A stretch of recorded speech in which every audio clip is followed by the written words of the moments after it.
The massive doors of the Galactic Council chambers opened with a deep rumble that echoed through the vast hall. Ambassador Daeho Kim walked forward slowly, his black boots clicking against the crystal floor. Above him, 12 different alien species sat in their high seats, looking down at the lone human with expressions that ranged from disgust to cold anger.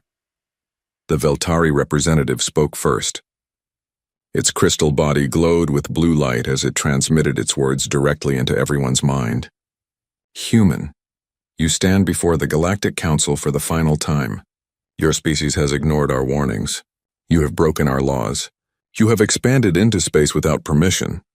Daeho kept walking until he reached the center of the chamber. He stopped and looked up at the aliens without bowing or showing any sign of fear. His dark eyes met each of their gazes one by one. The Nethrix delegate floated in its gas form, shifting between different colors as it spoke. Humans have established 47 colonies in restricted space. You have built warships when we told you to build only peaceful vessels. You have refused to follow the rules that every civilized species must follow.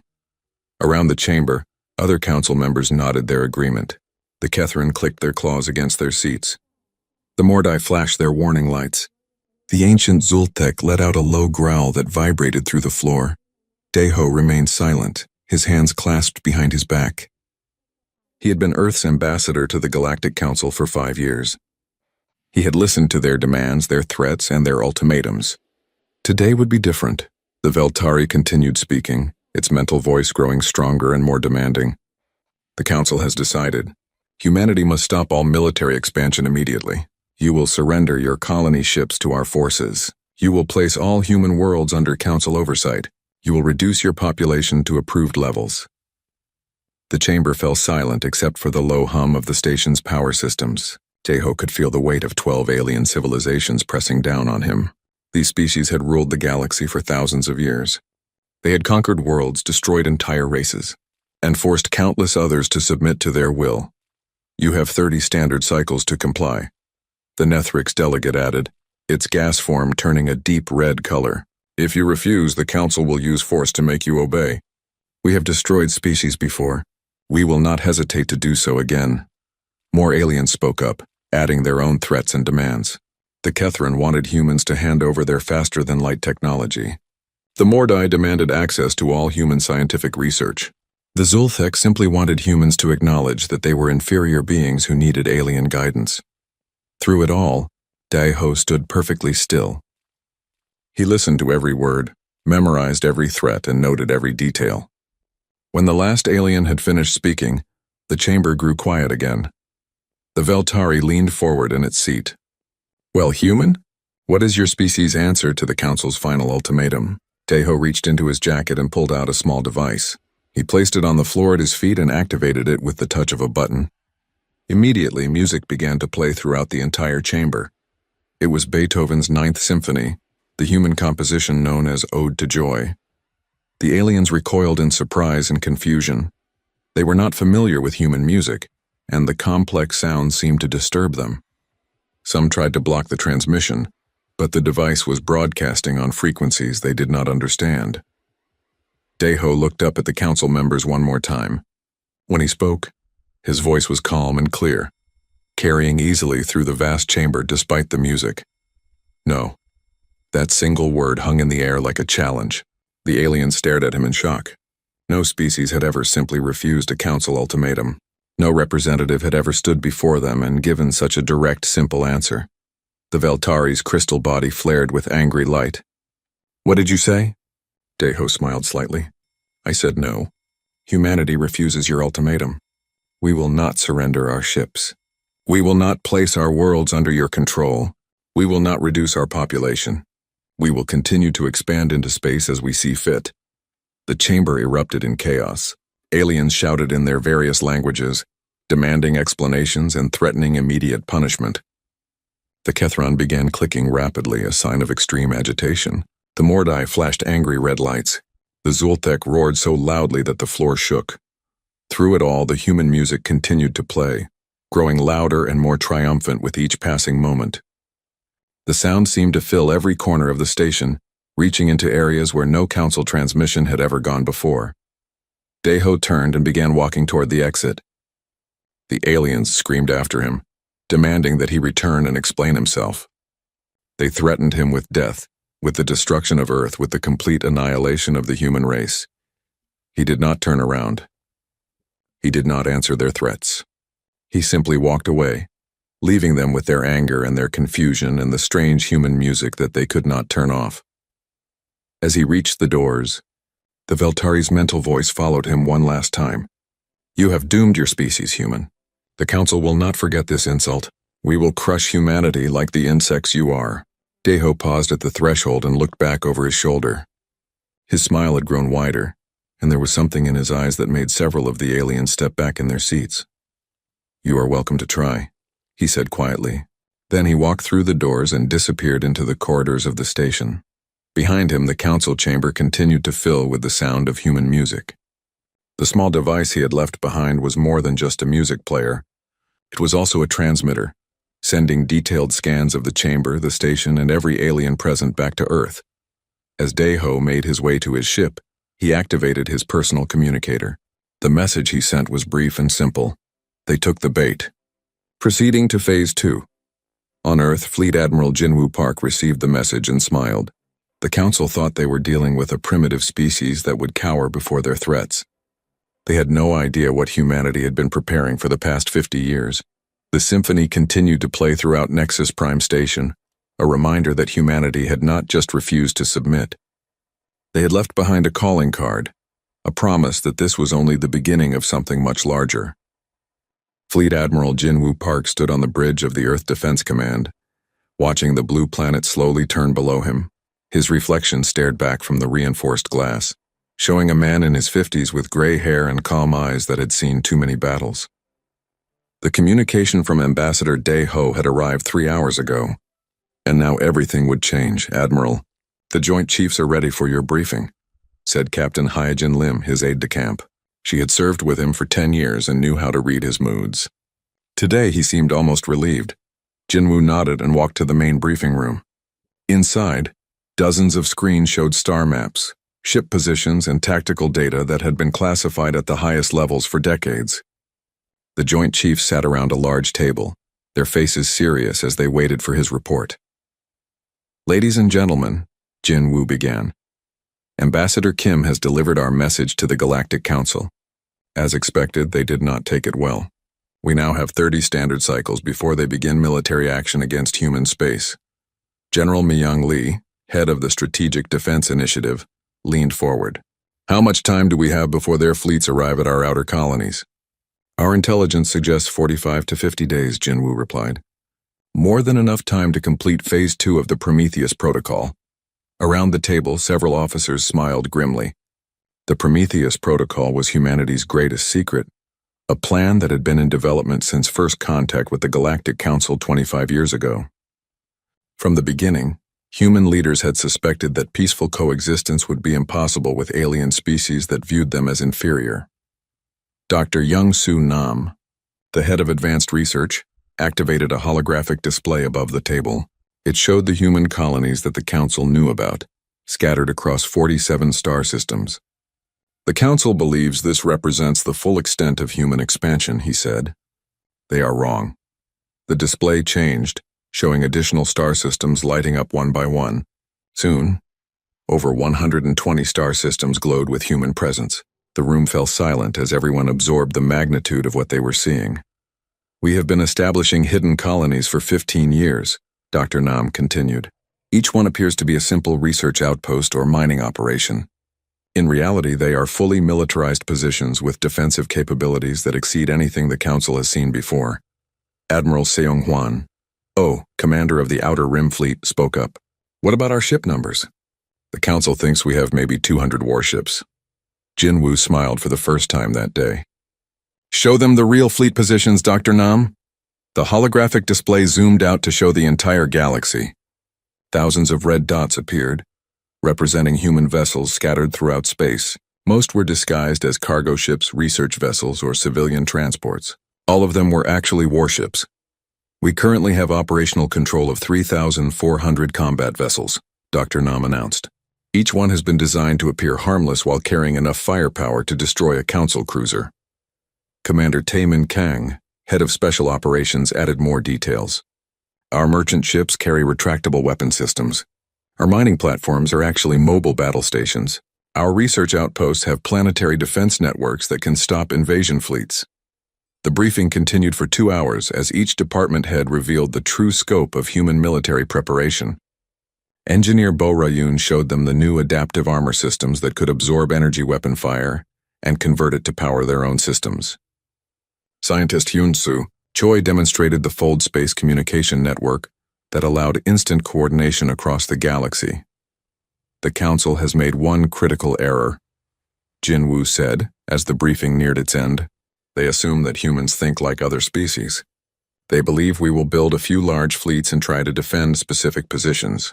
They do not understand that we have turned our entire civilization into a weapon. Captain Lim brought up the final display, showing human population centers throughout the galaxy. Every colony has been designed with defense in mind. Every human settlement can transform into a fortress. Every civilian has been trained in basic military operations. The room was quiet as everyone considered the implications. Humanity had spent 25 years preparing for this moment, and they had done so in complete secrecy. The Council's intelligence networks had detected none of it. General Lee asked the question that everyone was thinking. Admiral, what are our chances of victory? Jin-woo stood and walked to the large window overlooking Earth. Below, he could see the lights of cities and the orbital platforms that surrounded the planet. Each one looked peaceful and civilian, but he knew the truth. Even Earth itself was a weapon now, protected by defensive systems that could destroy entire fleets. The Council has ruled the galaxy for thousands of years, he said slowly. They have advanced technology, massive fleets, and experience in countless wars.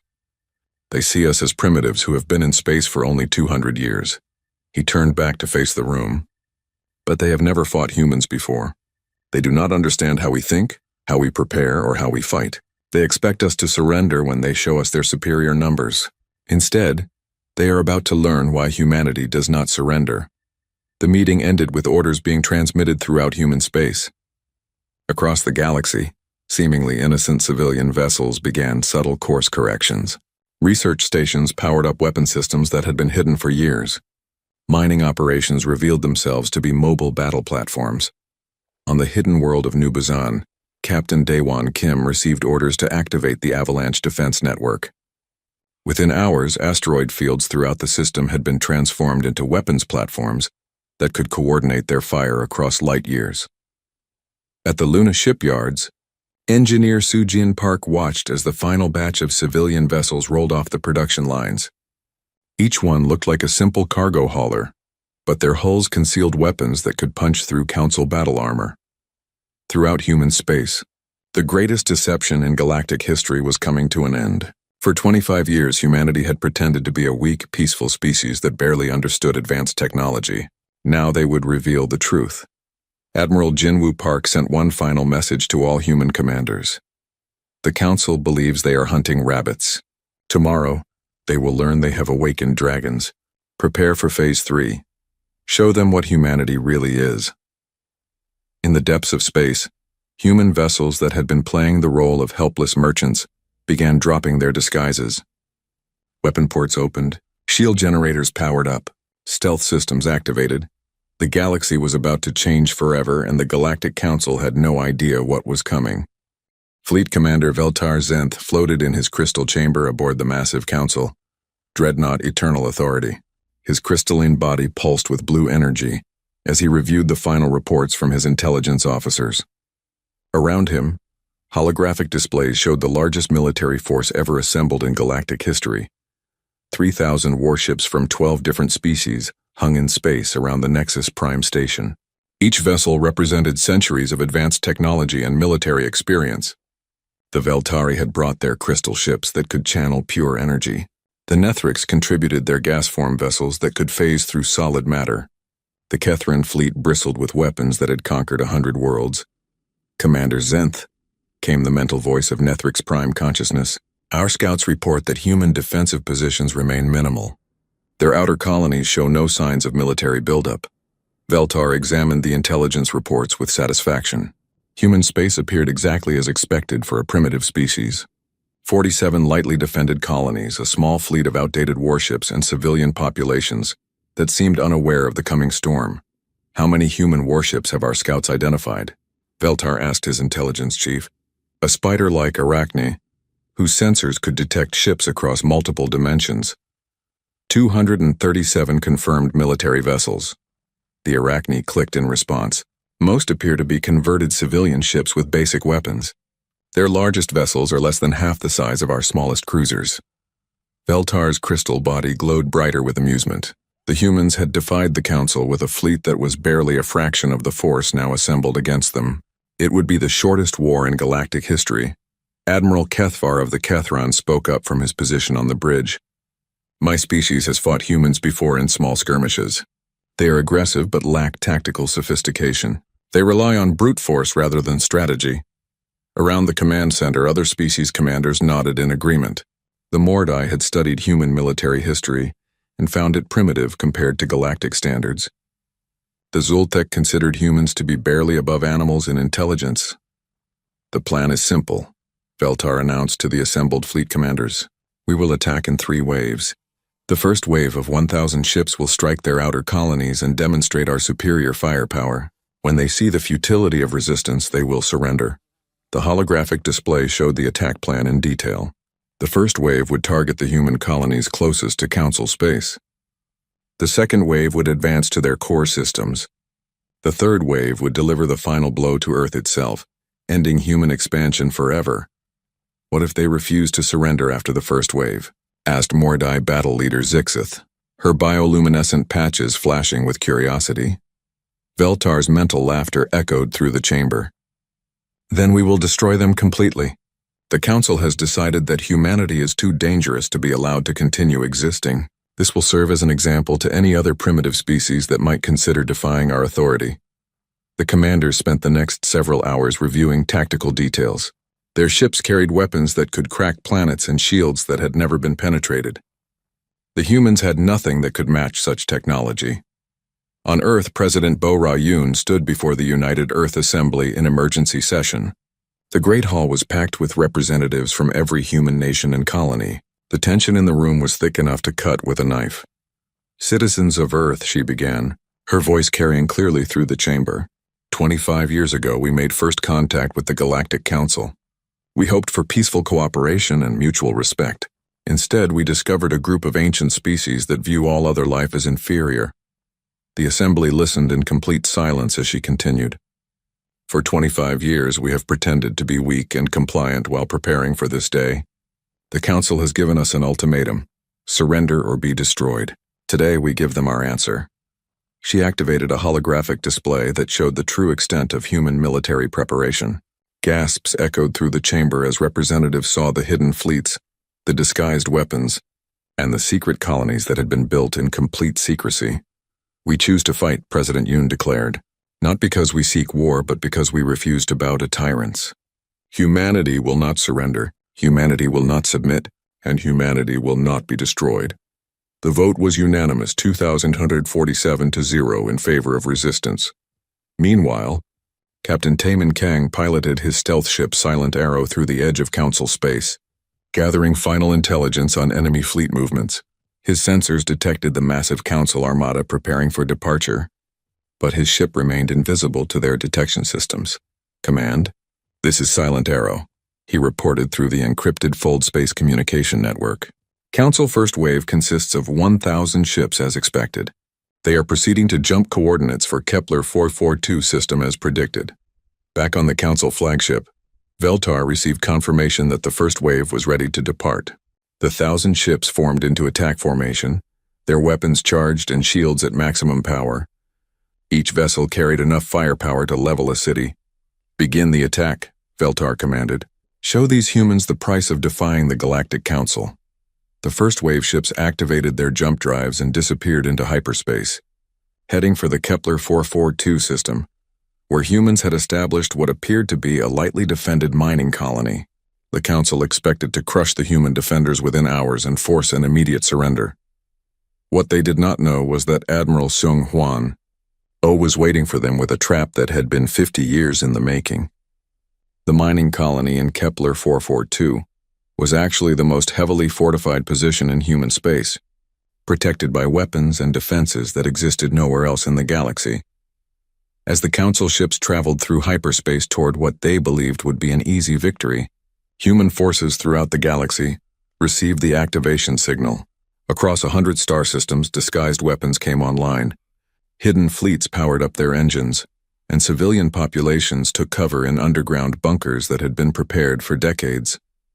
The war that would reshape the galaxy was about to begin, and only one side knew what was really coming. Veltar settled back in his crystal chamber, confident that within hours he would receive reports of complete victory over the human defenders. He had no way of knowing that he had just sent his forces into the greatest military trap in galactic history. The humans were done pretending to be weak. Now they would show the galaxy what they had really been building in the shadows for 25 years. Admiral Sung Hwan Oh stood on the bridge of the human dreadnought Terra's Wrath, watching the empty space around Kepler 442 on his tactical display. To any observer, the system looked exactly as the Council expected, a small mining colony with minimal defenses and perhaps a dozen patrol ships. The reality was very different. Hidden throughout the system were 400 human warships, their stealth systems making them invisible to Council sensors. Weapon platforms disguised as asteroids drifted in carefully planned positions. The mining colony itself was actually a fortress that could withstand planetary bombardment. Admiral Council ships are dropping out of hyperspace, reported Captain Hyejin Lim from her position at the sensor station. 1,000 vessels, just as intelligence predicted. Sung Hwan nodded calmly. He had been waiting for this moment. For 15 years, ever since taking command of the Outer Rim Defense Force, every simulation, every training exercise, every piece of equipment had been designed for this battle. The Council fleet emerged from hyperspace in a perfect attack formation. Their ships were massive and beautiful, representing thousands of years of advanced technology. Crystal Veltari vessels gleamed like jewels in the starlight. Nethrix gas-form ships shimmered and changed color as they moved. The Kethran warships bristled with weapons that had conquered countless worlds. Fleet Commander Veltar Zenth transmitted his demands across all frequencies. Human defenders, you are outnumbered 50 to 1. Surrender immediately and you will be allowed to evacuate to prison worlds. Resist, and you will be destroyed. Admiral Sung Hwan activated his communication system and responded with a calm, steady voice. Council Fleet, you have entered human space without permission. You have 30 seconds to reverse course and leave this system. This is your only warning. The Council ships responded with laughter across their communication channels. The idea that humans would threaten a force 50 times their size seemed absurd to aliens, who had ruled the galaxy for millennia. So be it, Sung Hwan said quietly. Then he gave the order that changed galactic history forever. All units, drop stealth. Show them what humanity really is. Across the Kepler 442 system, space itself seemed to come alive.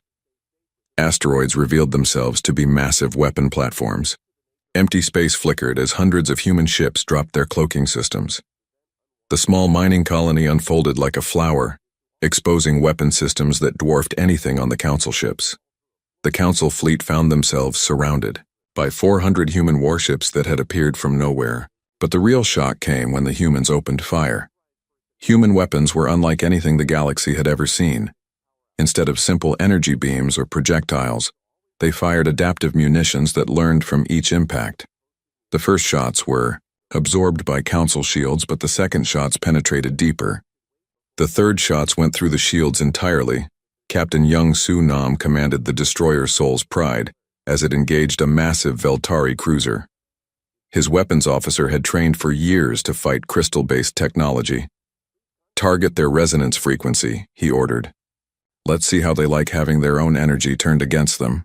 The human weapons found the frequency that made the Veltari ship vibrate apart from within. The crystal vessel, which had survived battles for centuries, shattered into 1,000,000 pieces in seconds.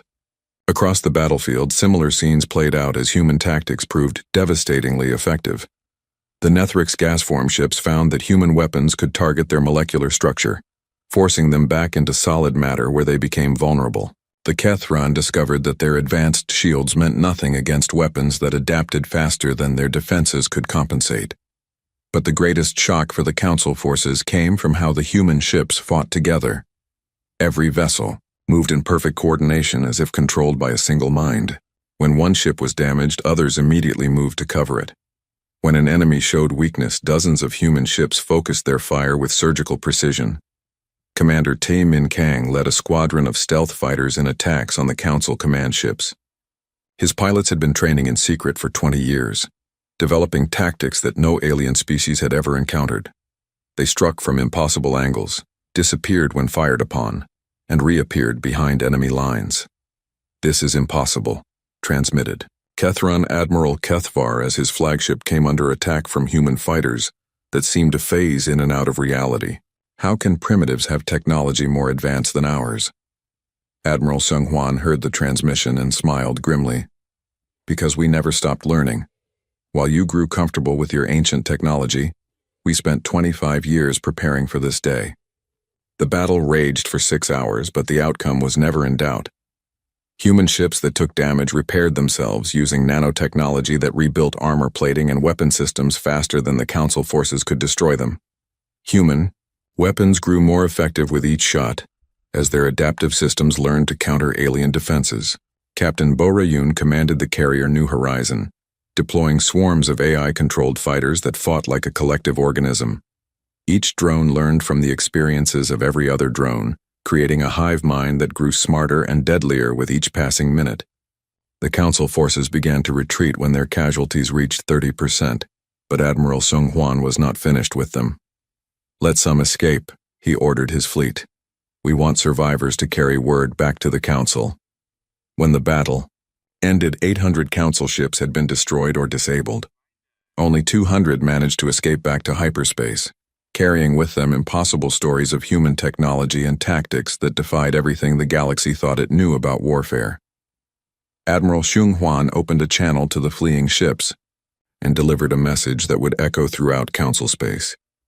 "You came here believing you were fighting primitives. You have learned that humanity is not what you expected. Return to your masters and tell them this. We offered you peace. You chose war. Now you will learn why that was a mistake." The surviving Council ships fled toward their own space, carrying news that would terrify the Galactic Council. The humans had not just won a battle. They had demonstrated technology and tactics that made the Council's ancient advantages meaningless. On Nexus Prime Station, Fleet Commander Veltar Zenth received the reports from his surviving ships and could not believe what he was hearing. 1,000 Council vessels defeated by 400 human ships? Impossible. His commanders must be lying or exaggerating their losses. But as more reports came in, the truth became undeniable. The humans had revealed capabilities that no intelligence service had detected. They had weapons that adapted to any defense, ships that repaired themselves, and coordination that suggested some form of group consciousness. For the first time in his 1,000-year existence, Veltar felt something he had never experienced before: fear. The first wave had failed completely. The second wave would need to be larger, better prepared, and ready for an enemy that fought unlike anything the galaxy had ever seen before.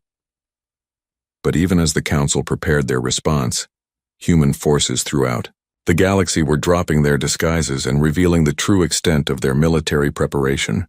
The war was just beginning, and the balance of power in the galaxy was already shifting. Fleet Admiral Jinwoo Park stood on the bridge of the massive human dreadnought Earth's Defiance as it dropped out of hyperspace at the edge of the Nexus Prime system. Behind him, 1,200 human warships emerged from the void like predators stepping out of the shadows. The sight was magnificent and terrifying. Each ship bore the markings of different human colonies, but they moved with perfect unity. The fleet that the Galactic Council had believed impossible now hung in space before their most important station, a demonstration of power that no alien species could ignore. "Admiral," reported Captain Hyojin Lim, "we are receiving surrender offers from 6 different Council species. The Mordai are requesting immediate negotiations. The Arachni want to switch sides entirely." Jinwoo nodded but kept his eyes fixed on Nexus Prime Station ahead. The massive structure was home to billions of aliens and served as the political center of the galaxy. For thousands of years it had been the symbol of council authority. Today it would become the symbol of their defeat. "Open a channel to the station," he ordered. "All frequencies.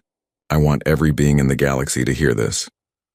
The communication systems of the human fleet synchronized, creating a transmission powerful enough to reach every inhabited world in the galaxy. When Jinwoo spoke, his words were heard by trillions of beings across thousands of star systems. "People of the galaxy," he began, his voice calm and clear. "I am Fleet Admiral Jinwoo Park of the United Earth Defense Force. For 25 years, the Galactic Council has ruled over you with fear and oppression. They have told you that resistance is impossible, that their authority cannot be challenged. On Nexus Prime Station, emergency meetings were already in progress as council members tried to understand how humanity had hidden such a massive fleet. The intelligence reports had been completely wrong. Humans did not have 200 ships. They had 6 times that number surrounding the station right now. Today that changes," Jinwoo continued. "Humanity rejects the Council's authority. We call upon every oppressed species to stand up and reclaim their freedom. The age of alien tyranny is ending." In the council chambers, Fleet Commander Veltar Zenth screamed orders at his remaining forces. The second and third waves of the council attack had been destroyed just as completely as the first. Entire fleets that had ruled the galaxy for millennia had been swept aside by human forces that seemed to appear from nowhere. "How many ships do they really have?" demanded Nethrix's prime consciousness, its gas form shifting through desperate colors. "Our latest estimates suggest over 3,000 combat vessels," replied the Arachne intelligence chief, its multiple eyes focused on tactical displays that showed human forces positioned around every major council world simultaneously. The truth was even more staggering than they realized. Humanity had not built a traditional fleet at all. They had built an entire civilization designed for war.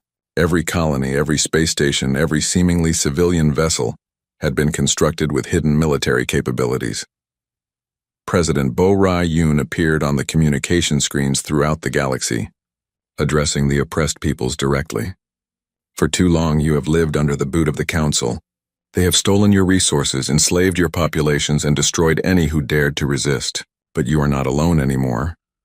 She activated a display that showed the true extent of human expansion. Over 150 star systems glowed with human presence, each one a fortress capable of defending itself against entire fleets. "The Council had been surrounded for years without knowing it. Humanity offers you a choice," President Yoon continued. "Join us in creating a new galaxy where all species are equal, or continue to live under the Council's oppression. The decision is yours." On the bridge of Earth's Defiance, Admiral Jinwoo watched as responses came in from across the galaxy. The Veltari homeworld had already fallen to a human task force that had been in position for months. The Kethran were requesting terms for surrender. Smaller species that had been enslaved by the Council were declaring independence and asking for human protection. "Sir," reported Commander Young-Soo Nam, "we have a transmission from Ambassador Dae-ho Kim. He is requesting permission to return to the Council chambers." Jinwoo smiled. "Granted. It's time to finish this." Inside Nexus Prime Station, Ambassador Dae-ho Kim walked through corridors filled with panicking aliens. The same beings who had looked down on him with contempt now stepped aside in fear as he passed. He was no longer a representative of a weak species begging for recognition. He was the voice of the new galactic order. The council chambers were in chaos when he arrived. The 12 species that had ruled the galaxy for millennia were reduced to frightened beings huddled behind force fields, arguing about surrender terms and trying to save what remained of their power. Dae-ho walked to the center of the chamber, the same spot where he had delivered humanity's defiant no just weeks earlier. This time the aliens fell silent when they saw him. "Honorable council members," he said, his voice carrying clearly through the vast space. "I have returned to discuss terms." Veltar Zenth's crystal body flickered with desperate energy. "Terms? Your species should be grateful we are willing to negotiate at all. You have committed acts of war against sovereign worlds." Dae-ho smiled the same calm smile he had worn during their first confrontation. "You are confused. We are not here to negotiate our surrender. We are here to accept yours." The chamber erupted in angry voices, but Dae-ho continued speaking over them. "The Galactic Council is dissolved as of this moment. Any species that wishes to join the new Galactic Federation may apply for membership. Any species that chooses to continue the old ways of oppression will be dealt with accordingly. This is impossible, screamed the Mordai representative. You cannot simply replace us. We have ruled for thousands of years, and your rule ends today, Deho replied calmly. He activated a holographic display that showed human forces positioned around every council homeworld. You have a choice. Accept the new order peacefully or be removed by force. You have seen what happens when you fight humanity. I do not recommend trying again. Meanwhile, Engineer Mi-Young Lee sat in a secret facility deep beneath Earth's surface, her hands moving across control panels that connected to communication networks throughout the galaxy. Project Harmony, humanity's greatest technological achievement, was about to go online. Admiral, she reported to Jinwoo. Project Harmony is ready for activation. All systems are green. Do it, Jinwoo ordered. Let's give the galaxy something the Council never could.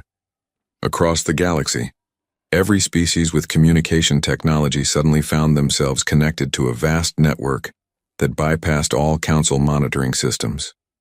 For the first time in galactic history, beings from different worlds could speak directly to each other without Council oversight.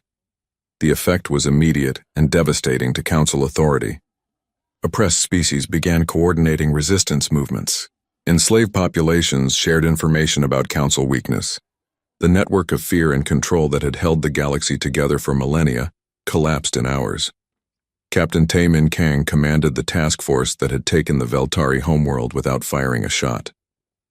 The crystal beings had surrendered the moment they realized that human ships had been hiding in their system for months, waiting for the order to reveal themselves. The galaxy is changing faster than anyone predicted, he reported to Admiral Jinwoo. 17 species have already applied to join the Federation. The Council's authority is collapsing everywhere. In the Council chambers, Deho delivered the final terms. Any Council member who wishes to retire peacefully may do so. Any who choose to continue oppressing others will be stopped. The galaxy belongs to all its people now, not just to those who happen to develop space travel first. The Council's surrender was not dramatic. There were no grand speeches or ceremonial treaties. One by one, the ancient species simply accepted that their time was over. The galaxy had moved beyond them. As Deho left the chambers for the final time, the human music that had played weeks earlier began broadcasting again throughout the station. But this time it was joined by music from hundreds of other species, all playing together in harmony. Admiral Jinwoo looked out at the stars from his bridge and smiled. Humanity had not conquered the galaxy. They had liberated it. The real work of building a free and equal galactic civilization was just beginning, but the hardest part was over. The age of the Galactic Council was finished. The age of the Galactic Federation had begun.